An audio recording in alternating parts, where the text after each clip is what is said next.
세계 2차 세계대전 중에 어떤 젊은 비행기 조종사가 한 여성과 펜팔, 그러니까 편지를 주고받게 되었습니다. 전쟁이 주는 허무함과 출격 때마다 느끼는 불안과 긴장 가운데서도 이 조종사는 그 여자가 보내는 편지로 위로를 받고 또 삶의 용기를 얻으면서 빨리 전쟁을 끝나기만을 바라고 기다리고 있었습니다. 그리고 이 조종사의 바람대로 전쟁이 끝나게 되었습니다. 그리고 이 두 남녀는 서로 만나기로 약속을 잡게 됩니다. 남자가 그녀가 있는 그 기차역으로 가기로 했다라는 거죠. 그리고 그 여인은 대합실에서 꽃 한 송이를 들고 기다리기로 했습니다. 이 조종사는 얼마나 부푼 기대감으로 열심히 기차를 타고 그 역으로 도착합니다. 대합실로 들어가는 그 순간은 엄청 긴장감이 가득했을 겁니다. 그런데 들어가는 순간 이 조종사에게는 실망감이 확 찾아옵니다. 왜 그럴까요? 대합실에 꽃을 들고 있는 여인이 할머니였기 때문에 그렇습니다. 나랑 편지했던 분이 할머니였다니. 나는 나와 같은 나이가 비슷해서 참 잘 맞고 내가 위로받아서 사랑의 감정이 딱 쓰였는데 결혼한 것 같고 이 할머니랑 내가 했다니 라는 그 절망감에 그냥 지나갈까? 라는 생각을 잠시 잠깐 했다고 합니다. 그래도 약속은 했으니 가서 말은 걸어보자 라고 하는 심정으로 그 할머니에게 다가갑니다. 그리고 그 순간 할머니는 조종사에게 이렇게 얘기합니다. 조금 전 웬 이쁜 아가씨가 내 손에 이 꽃을 쥐어주면서 누군가 말을 걸어오면 건너편 식당에서 기다리고 있다고 전해달라고 하더이다 라고 얘기하는 것이죠. 그러니까 편지를 썼던 여인은 이 할머니가 아니라 어떤 젊은 여인이 할머니에게 부탁을 했던 것이었다라는 거죠. 이 이야기는요, 사랑과 약속이라는 단편소설 속에 나온 이야기라고 합니다. 이 단편소설 속의 이야기에는 자신의 기대와는 전혀 다른 사람을 보게 되었지만 그럼에도 약속을 지키니 그 생각과는 다른 엄청난 일들이 일어났다라는 것을 잠시 잠깐 보게 된다라는 겁니다. 사람은 사람과의 관계 속에 약속을 굉장히 많이 합니다. 그런데 이 약속은요, 상황에 따라 그리고 상황경에 따라 지켜지기도 하고 안 지켜지기도 합니다. 우리가 잘 알고 있지 않습니까? 사람이 가장 많이 하는 거짓말이 뭐냐라고 물어봤더니 야, 우리 꼭 밥 한번 먹자라는 말이더라고요. 야, 조만간 만나서 밥 한번 먹자 이렇게 얘기해놓고 조만간 만나지 않고 밥도 안 먹고 어떻게 사는지도 모르는 그런 약속들이 우리 안에는 너무나도 많다라는 겁니다. 그러나 성경 말씀 가운데에 이 약속은 상황에 따라 지켜지고 안 지켜지고의 문제가 아니었다라는 거죠. 오히려 어떤 상황 가운데서도 하나님의 약속은 지켜진다라는 것을 성경의 말씀 속에서 계속해서 말씀해주고 있다라는 것을 우리는 기억해야 한다라는 겁니다. 더욱더 오늘 우리가 함께 본 이 출애굽기 34장의 말씀은 이스라엘 백성들의 잘못으로 인해 그 약속이 파기되는 것처럼 보였습니다. 그럼에도 불구하고 하나님께서 다시 한 번 더 이스라엘 백성들과 약속을 맺고 있는 모습을 보여주고 있다는 거죠. 그럼 하나님께서 다시 이스라엘 백성과 하신 약속, 언약은 무엇입니까?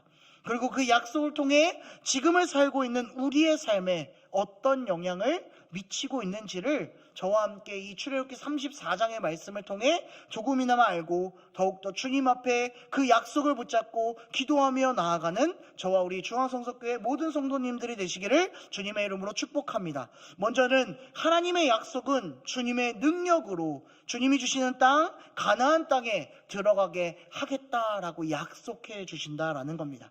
이스라엘 백성들이 애굽에서 고된 노예 생활로 힘들어할 때에 하나님께서 한 사람을 세웁니다. 그 사람이 누구입니까? 모세입니다. 모세를 세우고 이스라엘 백성들에게 하나님이 주시겠다 한 그 가나안 땅으로 인도해내라 라고 하지요. 그래서 모세는 이 이스라엘 백성들을 이끌고 애굽을 탈출합니다. 그 땅에 가는 여정은 쉬운 여정이 아니었다라는 거죠. 우리가 너무나도 잘 알고 있지 않습니까? 나오니 홍해가 있고 뒤에는 애국 군대가 쫓아오고 또 좀 더 지나니 아말렉이 전쟁을 벌이자 하고 먹을 것이 없고 마실 물도 없을 때에 이들이 신의 산으로 갔다라는 거죠. 하나님의 이끄심으로, 하나님의 도우심으로 그들이 끝까지 그 길을 걸어갔음을 보여준다라는 거죠. 더 나아가서는 신의 산에서 어떤 일이 일어납니까? 하나님께서 이 백성들을 향한 언약의 약속, 율법을 내려주셨다라는 거죠. 얼마나 기쁩니까? 얼마나 좋습니까? 그런데요, 모세가 시내산에서 율법을 받을 때에 두 돌판에 십계명의 말씀을 적어서 내려오는 그 순간 가운데 이스라엘 백성들은 뭐하고 있었습니까? 모세가 내려오는 더딤을 보고 이스라엘 백성들이 아론, 대제사장인 아론에게 찾아가 모세가 죽은 것 같으니 우리의 신을, 우리를 여기까지 이끌어낸 신을 만들어서 우리의 마음을 편하게 해달라고 부탁하지 않습니까? 그래서 아론은 사람들에게 얘기합니다. 금을 가지고 오라고요. 자신들이 가지고 있는 금을 가지고 와서 그것을 녹여서 어떻게 합니까? 금송아지를 만듭니다. 그래놓고 아론이 뭐라 그러냐면 이 금송아지는 너희를 이 땅까지 이끌어낸 여호와시다라고 알려준다는 거죠. 신이다라고 알려주는 겁니다. 우상을 만들어 놓고 그 우상 앞에 절하고 화목제물 드리면서 이 이스라엘 백성들은 기뻐했다라고 합니다. 모세가 돌판을 들고 하나님과 언약을 맺은 그 모세가 그 모습을 보니 얼마나 경악스럽겠습니까? 그러니 하나님께 받은 언약이 아무 소용이 없어지는 거죠. 그래서 돌판을 던져서 깨뜨려지고 맙니다. 하나님과의 약속이 깨져버리는 것처럼 더 이상 이스라엘 백성들에게 하나님의 언약과 약속은 없는 것과 같은 일들이 일어났다는 것으로 보여진다라는 겁니다. 근데 그 사건 이후에 하나님은 다시 한 번 더 백성들을 향해, 모세를 향해 말씀하고 있는 겁니다. 우리가 읽었던 10절 말씀 다시 한 번 더 읽어봅시다. 우리 10절 말씀 출애굽기 34장 10절입니다. 우리 같이 읽겠습니다. 여호와께서 이르시되 보라 내가 언약을 세우나니 곧 내가 아직 온 땅 아무 국민에게도 행하지 아니한 이적을 너희 전체 백성 앞에 행할 것이라. 내가 머무는 나라 백성이 다 여호와의 행하심을 보리니 내가 너를 위하여 행할 일이 두려운 것임이니라 라고 얘기합니다. 지금 하나님의 말씀 언약이 무엇입니까? 내가 너희 백성들에게 기적을 일으켜 줄 거야. 이 백성들에게 기적은 무엇입니까? 바로 가나안 땅에 들어가는 것이 바로 이 백성들의 기적이었다라는 거죠. 왜 가나안 땅, 이 백성들에게 가나안 땅에 들어가는 것이 기적입니까? 애초에 애굽에서 탈출한 후에 이스라엘 백성들이 가나안 땅, 아낙 자손이 살고 있는 그 땅을 정탐합니다. 12명의 정탐꾼을 보내서 정탐하게 되죠. 근데 12명이 열심히 보고 왔는데 10명의 정탐꾼이 뭐라고 하냐면 너무 좋은데 그 사람들이 너무 크고 너무 강력해서 우리는 메뚜기와 같은 사람들입니다. 그러니 우리가 들어가면 몰살당할 수도 있으니 가지 맙시다 라고 얘기하는 거죠. 그 중에 12명 중에 2명만이 우리가 들어갈 수 있고 우리 땅으로 차지할 수 있다라고 얘기했지만 지도자인 모세가 그 이야기를 흘려듣고 10명의 말을 듣고 그들은 가나안 땅으로 바로 들어가지 않습니다. 분명히 애굽에서 탈출할 때부터 가나안 땅은 하나님께서 주시겠다라던 그 땅인데 이 백성들이, 이 모세가 그 말을 듣지 않았다라는 거죠. 그러니까 하나님의 말씀을 벌써 듣지 않았다라는 거죠. 두려웠다라는 거죠. 그러니 그 땅, 가나안 땅은 이스라엘 백성들에게는 들어가기 쉽지 않은 곳, 우리의 힘으로는 절대 할 수 없는 곳, 이렇게 말했다라는 거죠. 생각하고 있다라는 거죠. 그런데 하나님께서 지금 이 백성들에게 하신 말씀이 무엇입니까? 그 기적을 너희가 못하겠다라고 생각했던 그것을 누가 하겠다고요? 내가, 여호와 하나님이 너희를 통해서 해결하겠다라고 오늘 약속해주고 있다라는 겁니다. 그 약속을 믿는 자가 그 땅에 들어가는 겁니다. 하나님께서 분명히 약속합니다. 내가 너희에게 그 땅을 주겠다라고. 그러니까 걱정하지 말라라고요. 그러나 이 믿음이 없는 사람, 하나님의 약속을 믿지 않는 자는 그 땅을 들어가지 못한다라는 겁니다. 이 약속이 모세에게는 해당되지 않았다라는 거죠. 하나님께서 신명기의 말씀에 보면 하나님께서는 비느산 산 꼭대기에 모세를 세우시고 모세에게 이렇게 말씀합니다. 요단강 동서남북 건너편을 보았지만 결국 들어가지 못한다라고요. 그 땅은 보았지만 모세는 결국 들어가지 못했다라는 거죠.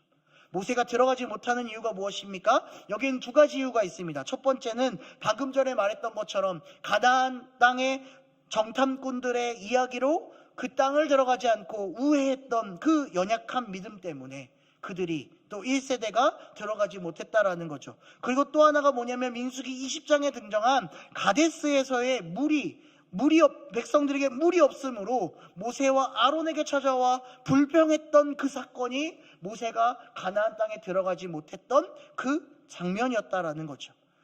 늘 이스라엘 백성들은 불평합니다. 왜 우리가 이곳에 와서 물을 먹지 못하고 죽게 만드느냐고요.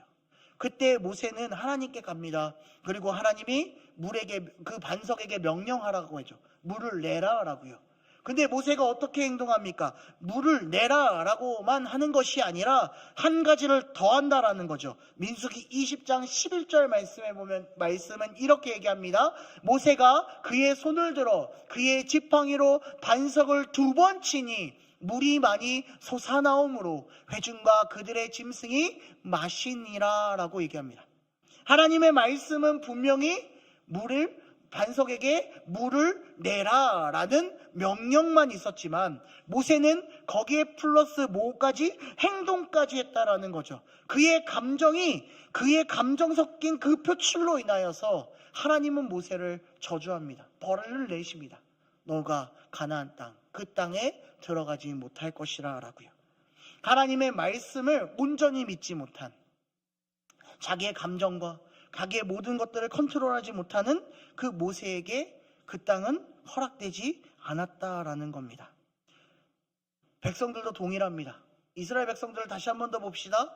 그들의 삶 가운데, 광야의 삶 가운데에 하나님이 늘 모든 은혜를 주시고 처음 약속했던 그대로 모든 것을 지켜주지만 그 이스라엘 백성들은 하나님을 늘 멀리합니다. 하나님이 얼마나 열받겠습니까? 아유, 이 말도 안 지지리 궁상처럼 안 듣는 이 사람들, 아유, 내버릴까? 그럼에도 불구하고 하나님은 다시 한 번 더 그 백성을 찾아가 손을 내밀어 주시면서 내가 너를 인도하겠다고, 내가 기적의 길로 인도하겠다고 우리의 손을 다시 한 번 더 붙잡는다라는 겁니다. 오늘 우리에게도 동일합니다. 하나님은 죄로 인해서 연약한 우리에게 찾아와 무너졌던 우리의 마음을 찾아와 다시 한 번 더 손을 내미시고 말씀해 주십니다. 내가 너의 삶에 함께 할 테니 그 기적의 삶으로 함께 가자고 얘기합니다. 우리는 그 하나님을 바라봐야 합니다. 그 하나님을 믿어야 합니다. 우리에게 그 하나님이 어떤 존재입니까? 히브리서 1장 3절 말씀에 보면 이는 하나님의 영광의 광채시요 그 본체의 형상이시라 그의 능력의 말씀으로 만물을 붙드시며 죄를 정결하게 하는 일을 하심이고 높은 곳에 계신 지극히 크신 이의 우편에 앉으셨느니라 라고 얘기합니다. 그 주님이 저 주님이 우리에게 있습니다. 저 주님이 우리에게 찾아와 우리를 붙잡아 주시고 우리에게를 인도해 주겠다라고 얘기합니다. 이제 우리가 해야 될 것은 이 약속을 믿는 겁니다. 나의 전능하시고 광채이시며 지극히 크신 우편에 앉으신 나의 구원자이신 예수 그리스도를 믿음으로 말미암아 함께 가는 겁니다. 그랬을 때에 주님의 은혜와 주님의 역사가 우리의 삶 곳곳에 일어날 줄로 믿습니다. 그리고 두 번째, 하나님의 약속이 이루어지기 위해서는 땅의 주민과 언약을 세우지 말라라고 하나님은 말씀합니다. 출애굽기 34장 12절 말씀에 보면 너는 스스로 삼가 내가 들어가는 땅의 주민과 언약을 세우지 말라 그것이 너희에게 올무가 될까 하노라 라고 얘기합니다. 하나님이 지금 분명하게 이스라엘 백성들과 약속을 맺습니다. 이 끊어졌던 약속이 다시 한 번 더 맺어지면서 이제 당부하는 거예요.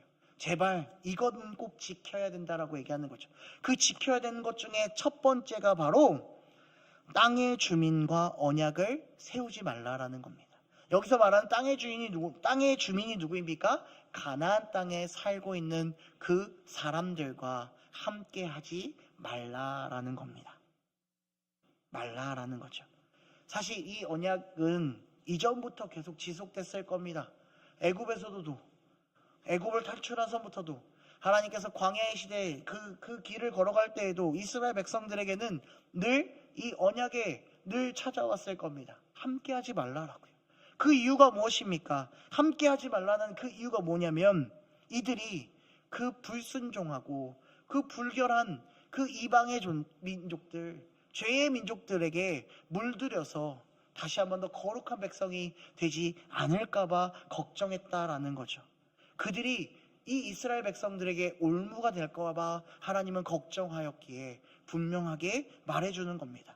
성경은 그래서 15절과 16절 말씀에 가나안 땅의 원주민과 언약을 맺으면, 약속을 하면 이런 문제가 일어날 거야 라고 분명하게 알려줍니다. 우리 15절과 16절 말씀 우리 함께 읽을까요? 읽어보겠습니다. 너는 삼가 그 땅의 주인과 언약을 세우지 말지니 이는 그들이 모든 신을 음란하게 섬기며 그들의 신들에게 제물을 드리고 너를 청하면 내게 그 제물을 먹을까 함이며, 또 내가 그들의 딸들을 내 아들들의 아내로 삼음으로 그들의 딸들이 그들의 신들을 음란하게 하며 내 아들에게 그들의 신들을 음란하게 섬기게 할까 함이니라. 아멘.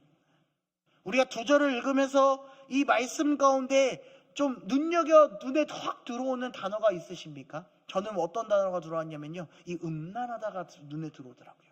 음란하다. 더 나아가서는 우상에게 주었던 음식, 부정한 음식들, 그런 음식들로 인해 내 자신이 더럽혀질까봐 하나님은 원치 않았다라는 겁니다. 그 당시에 가나안 땅에는요, 가나안 신들을 섬기는 것은 그들의 신이 가진 속 안으로 비롯되었다라는 거죠. 그러니까 풍요와 다산을 상징하는 가나안 신들을 섬기기 위해서는 그 땅에 있는 여사제자라는 공인이 된 창기들과 함께 성관계를 맺고, 그로 인해서 우리는 신에게 더 다가간다. 서로의 성관계를 통해서 우리가 점점점 이 가나안 신과 함께한다라고 그 땅들이 그렇게 얘기했다라는 거죠. 하나님의 말씀 가운데는 음란은 없습니다. 성관계가 주는 축복이 아니라는 거죠. 잘못된 것을 가리키고 있다라는 겁니다. 그런데 너희가 그 땅에 들어가 그들과 함께하면 그 문화에 젖어들 수밖에 없다라는 거예요. 우리도 생각해 봅시다. 우리도 주님을 만나고 주님과 언약을 맺어서 언약의 백성, 하나님의 자녀가 되었습니다. 그리고 하나님이 주신 이 땅에서 하나님의 말씀을 받들어서 늘 주님과 함께 동행하는 삶을 살아갑니다. 얼마나 잘 살아가고 있으십니까? 늘 기도하며 말씀 안에서 정직을 행하며 거룩하게 다들 살고 계시지요. 근데 우리의 삶을 되돌아보면요, 그러지 않을 때가 너무 많다라는 거죠. 왜 그렇습니까? 이 세상에 죄악된 쾌락과 유혹이 우리를 가만히 두지 않는다라는 겁니다.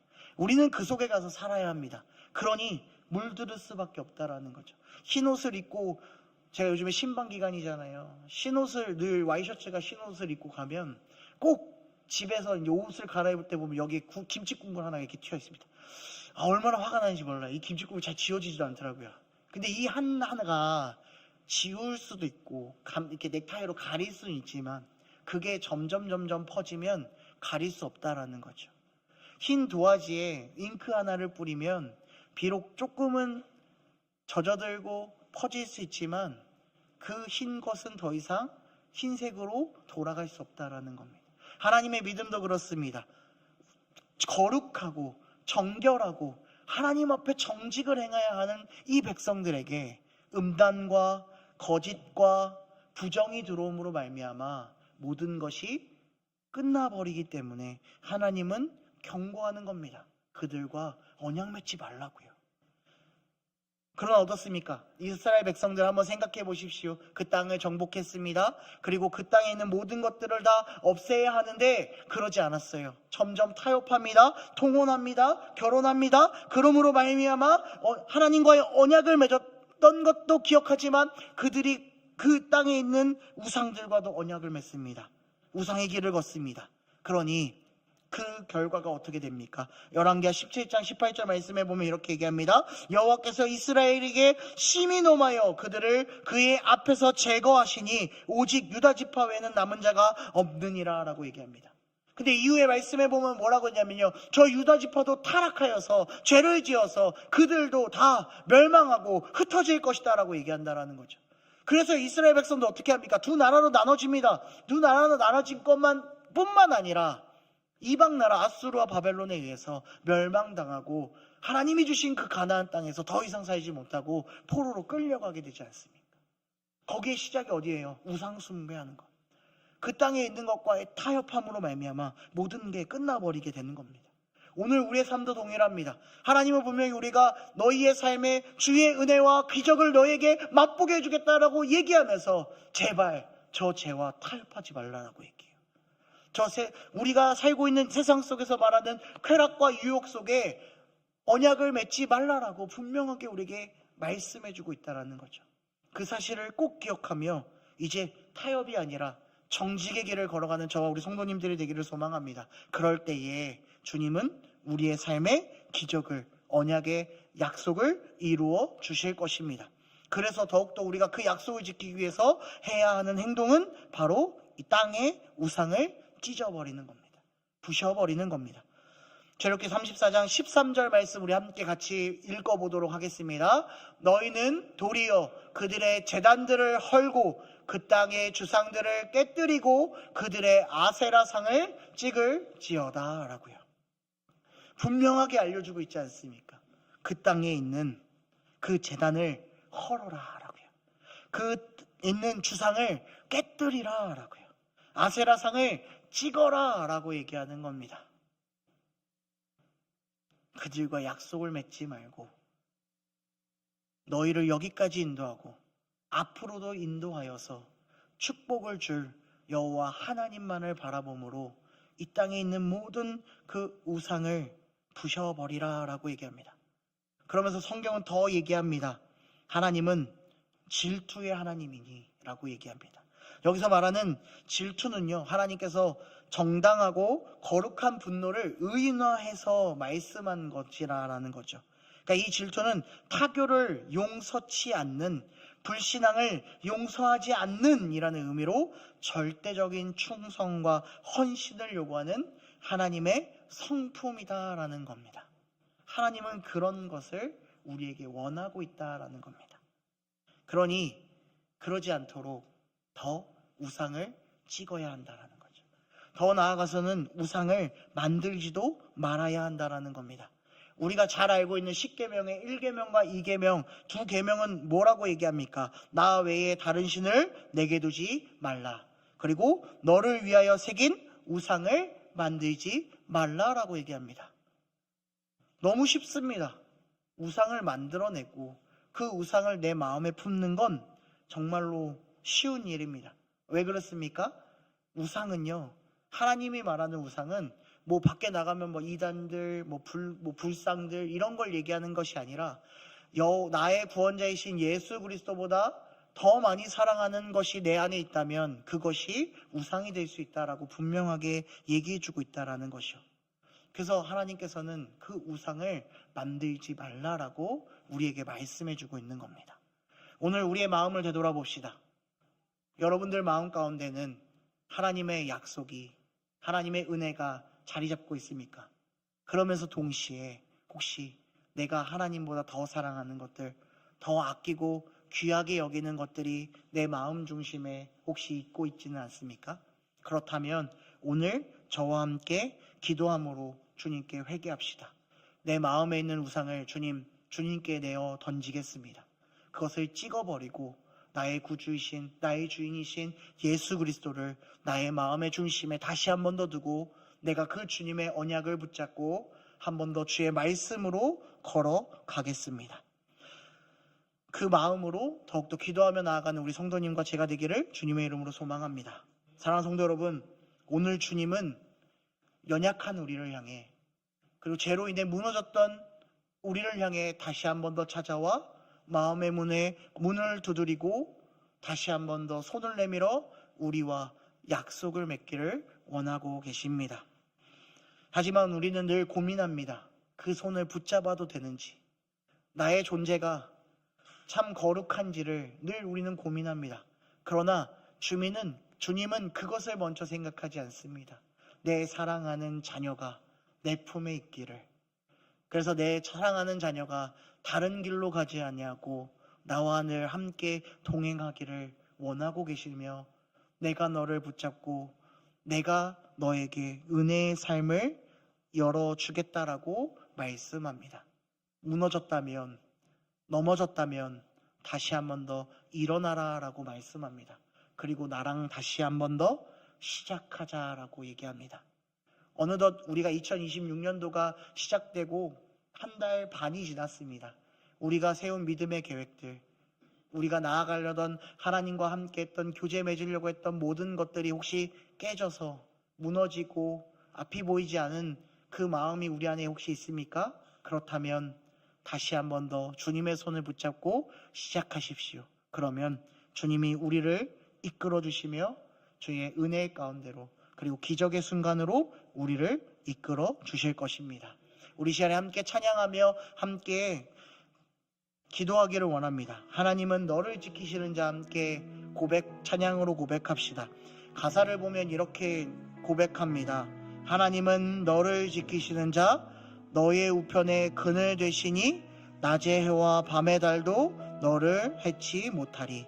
하나님은 너를 지키시는 자, 너의 환난을 면케하시니 그가 너를 지키시리라. 너의 출입을 지키시리라. 눈을 들어 산을 보라. 너의 도움 어디서 오나. 천지 지으신 너를 만드신 여호와께로다. 우리 가사를 잘 묵상하며 또 들었던 말씀을 기억하며, 우리는 늘 무너지고 늘 부족하고 넘어지지만 다시 한 번 더 그 무너진 나를 찾아와 주시고 나를 일으켜 주시고 지켜 주시고 다시 약속하심으로 은혜의 길을 우리에게 허락하신 그 하나님께 찬양하며 기도하는 이 시간 되기를 소망합니다.